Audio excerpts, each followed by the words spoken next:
नाशिकमधील व्यापाऱ्यांच्या कोट्यावधीचा किराणा माल अडकला केंद्रीय वखार महामंडळाच्या अंबड नाशिक एमआयडीसीच्या गोदामात।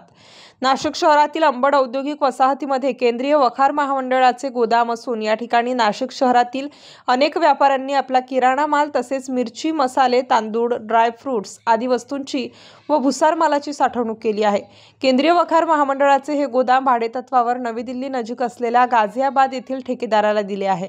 मात्र ठेकेदाराने केंद्रीय वखार महामंडळाचे भाड्याचे पैसे थकविल्यामुळे महामंडळाने नाशिक अंबड एमआयडीसी मधील नाशिकमधील व्यापाऱ्यांचा साठवणूक केलेला किराणा माल सील लावले असून एका दिवसाच्या नोटीसीवर आता त्या मालाचा किराणा मालाचा लिलाव देखील करण्यात येणार आहे।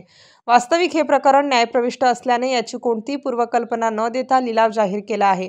त्यामुळे नाशिकमधील संबंधित व्यापाऱ्यांना याची माहिती मिळताच त्यांनी केंद्रीय वखार महामंडळाच्या अंबड परिसरातील वेअरहाऊस तथा गोदामाकडे आज धाव घेतली। विशेष म्हणजे येथील व्यवस्थापकांना देखील या संदर्भात माहिती दिली। मात्र त्याची कोणतीही बाजू समजून न घेता मॅनेजरने व्यवस्थापकाने त्यांना तेथून हाकलवून लावले।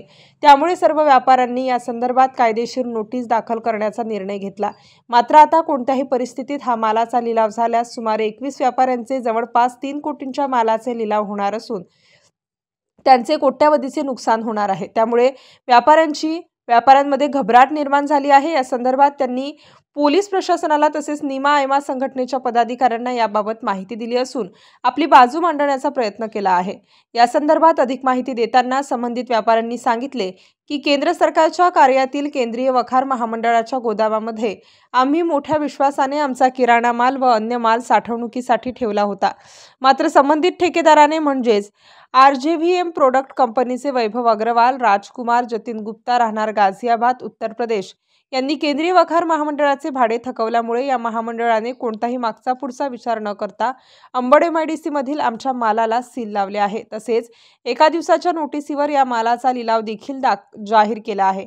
वास्तविक असे करणे बेकायदेशीर असून आम्ही कोर्टात धाव घेतल्यावर त्याला स्थगिती मिळाली आहे। परंतु हे प्रकरण न्यायप्रविष्ट असतानाही त्याचा लिलाव असल्याने आमचे 20 व्यापाऱ्यांचे सुमारे 3 कोटी रुपयांचे नुकसान होणार आहे। त्यामुळे राज्य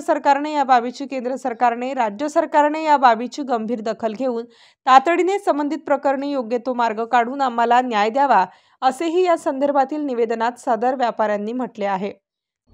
आप सबको नमस्कार। मैं नासिक के अन्य बहुत सारे व्यापारी हैं, एकजुट हम लोग सब यहाँ पे मिले हैं।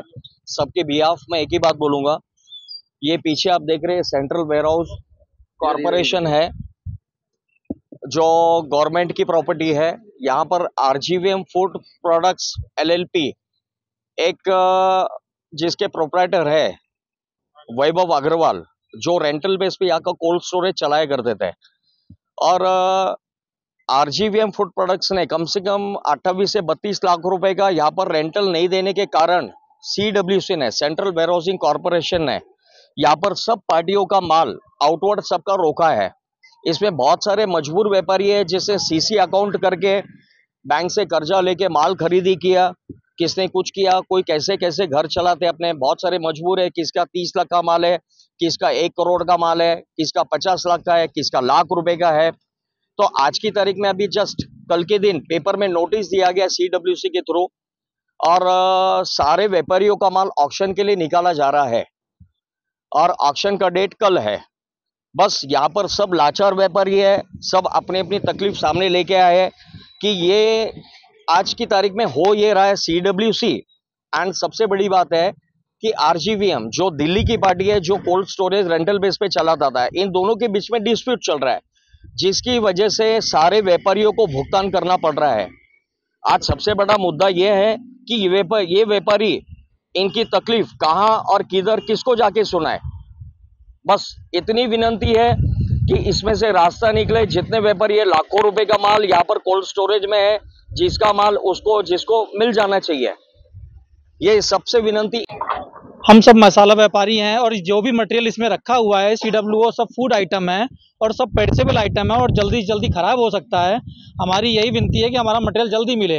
अब CWC और RJVM के बीच में डिस्प्यूट है, लेकिन मटेरियल हमारा सेल आउट कर रहे हैं और उसके लिए हमको केवल 2 दिन का ही नोटिस दिया गया है। और जो भी अगर CWC को रिकवरी करनी है तो उनको RJVM से करनी चाहिए, लेकिन वो हमारा माल जो सेल आउट कर रहा है उसकी हमको जानकारी भी नहीं दी गई और नाम से परमिशन लिया गया। और जो भी आइटम है अगर वो खराब हो जाएगा तो उसके लिए तो कंपनी का नुकसान होगा। कुछ व्यापारियों ने जिन्होंने लोन लेके किया है तो वो तो उनका नुकसान होगा। तो इसके लिए आप आरजेवीएम से सीडब्ल्यूसी बात करें ना, मैं इतना ही कहना चाहता हूँ बस। शेतकऱ्यांनी सांगितलंय की बुवा हे सगळं पेरिशेबल गुड्स आहेत, याच्यात आम्ही थर्ड पार्टी, आमचा याच्याशी काही संबंध नाही. आम्हाला हे माहिती सुद्धा नव्हतं आणि आरजीएमने हे अचानक केलं. आम्हाला कोणत्याही व्यापाऱ्याला माहित नव्हतं की त्याचा आणि याचं डिस्प्यूट आहे, तरी त्यांनी माल घेतला. सीडब्ल्यूसीने पण आमचा माल घेतला किंवा त्यांनी सांगितलं असतं की बुवा चला तुम्ही हे आरजीएमचा आणि आमचा डिस्प्यूट आहे, तर तुम्ही हा माल ठेवू नका, तुम्ही घेऊन जा किंवा काहीतरी त्यांनी आम्हाला सोल्युशन दिलं असतं की तुम्ही एवढ्या 10 दिवसात 15 दिवसात 1 महिन्याची नोटीस दिली असते आम्हा सगळ्या व्यापाऱ्यांना की आरजीएमचं. त्यांचं म्हणणं आहे की नाही तो माल आरजीएमचा आहे, तुमचा काही संबंध नाही. तर मग आता काय करायचं? स्टार न्यूजसाठी मोहसिन पठाण, नाशिक.